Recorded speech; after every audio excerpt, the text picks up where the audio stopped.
must analyze and interpret a short story, The Rocking Horse Winner, by David Lawrence. And let us work out the strategy for understanding, analysis, and interpretation. Consider the historical and cultural context. Draw inferences on what you have read. Get engaged with the text and apply various strategies. Identify deeper implications insightfully from the text. Focus on literary and language means. Identify the narrator's voice. Identify the theme. And about the author, about David Lawrence. David Lawrence, a representative of modernism in the English literature, was born in Eastwood, Nottinghamshire.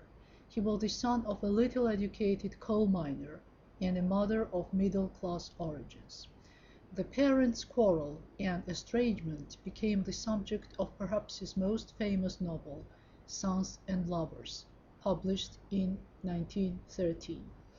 This novel is regarded as a disguised autobiography. Critics immediately tried to interpret it as an illustration of Sibyl theory of the Oedipus complex. Lawrence was trained to be a teacher at Nottingham University College, and he spent several years as a teacher. In 1914, Lawrence married Frida von Richthofen Weekly. They traveled to many parts of the world: Italy, Australia, Ceylon, Mexico, and the United States. In 1921, Lawrence published one of his greatest novels, Women in Love. While living in Italy, ill from tuberculosis, he completed his last full-length novel, Lady Chatterley's Lover. The book was banned in England since Lawrence revealed offending boldness for society in treating the sexual side of his characters' relationships. Lawrence died at the Villa Robermont in Vincennes, France, due to complications from tuberculosis. He is mainly categorized as a novelist, but he is equally influential as a poet and a writer of novellas and short stories. And now about the story, about the Rocking Horse Winner. The story was first published in 1926. It describes a young middle-class Englishwoman whose main concern is that there must be more money. Her son Paul, who is devoted to his mother, tries to find a way to get money. He discovers that if he rides his rocking horse fast enough, he will know the name of the winning horse in the next race. The rocking horse magically gives Paul advanced knowledge of the winners of important races. He begins to make money, but the desire for more money only grows more and more intense. He finally rides his rocking horse so furiously in order to discover the winner of the Derby that he falls ill and dies. Brian Finney has noted that the reversal of expectation, the breaking of the literary conventions, and the movement towards verbal play and self-conscious artifice makes the story a forerunner of Borges and Beckett, and one of the finest achievements of postmodernist prose. The Rocking Horse Winner became so famous that in 1950, Anthony Pellissier even made an adapted interpretation of the story in his film. And now about cultural and historical context.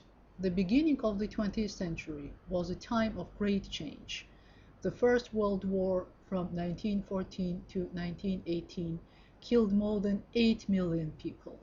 In 1917, in the midst of war, revolution broke out in Russia, resulting in the overthrow of the Tsar and the establishment of the world's first communist state, the Soviet Union. Between the wars, the disillusioned youth of post-war Europe were known as a lost generation. People started to mask their spiritual emptiness by the pursuit of pleasure, fast cars, posh houses, wild jazz. And now let us do some reading between lines. There was a woman who was beautiful. There were a boy and two little girls. They lived in a pleasant house with a garden. and they had discreet servants. The author uses oral storytelling technique as if he were telling a fairy tale. What do you think is a story? Is a story a fairy tale?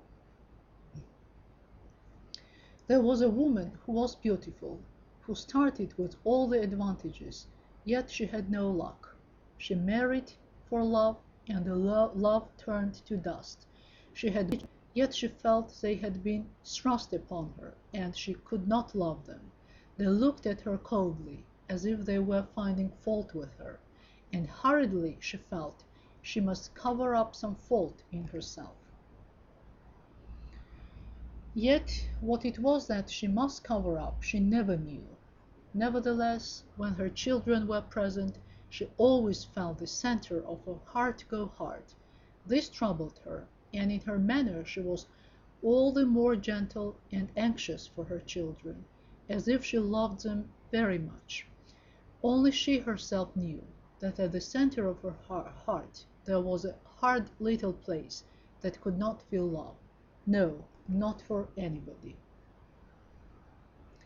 Everybody else said of her, "She is such a good mother, she adores her children." Only she herself, and her children themselves, knew it was not so. They read it in each other's eyes. In the first paragraph of the story, the narrator says Hester does not love her children. Nevertheless, outwardly she pretends to love them, and people say she is a good mother, she adores her children. How can you interpret it? Although they lived in style, they felt always an anxiety in the house. There was never enough money. The mother had a small income, and the father had a small income, but not nearly enough for the social position which they had to keep up.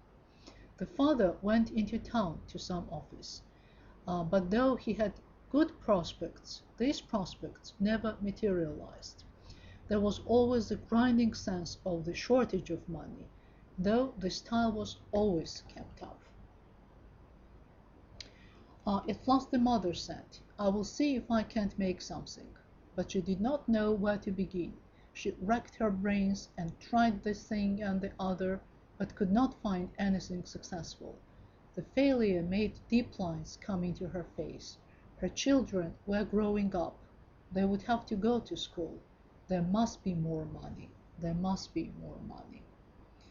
The father, who was always very handsome and expensive in his tastes, seemed as if he never would be able to do anything worth doing, and the mother, who had a great belief in herself, did not succeed any better, and her tastes were just as expensive. And now pay attention to wealth and social status. So what does the author mean by in style? Why did they always feel anxiety in the house? Why was the family always short of money? So British elite maintained their position by living at the right addresses, attending the right schools, and having the right friends. And so the house came to be haunted by the unspoken phrase, "There must be more money, there must be more money." The children could hear it all the time, though nobody said it aloud. They heard it at Christmas, when the expensive and splendid toys filled the nursery. Behind the shining modern rocking horse, behind the smart doll's house, a voice would start whispering, "There must be more money, there must be more money." And the children would stop playing to listen for a moment. They would look into each other's eyes to see if they had all heard, and each one saw in the eyes of the other too that they too had heard. There must be more money, there must be more money. What do you think turns the house into a whispering gallery of voices? There must be more money, there must be more money. It came whispering from the springs of the still swaying rocking horse, and even the horse, bending his wooden, champing head, heard it. The big doll, sitting so pink and smirking in her new pram, could hear it quite plainly, and seemed to be smirking all the more self-consciously because of it. The foolish puppy, too, that took the place of the teddy bear. He was looking so extraordinarily foolish for no other reason but that he heard the secret whisper all over the house, "There must be more money."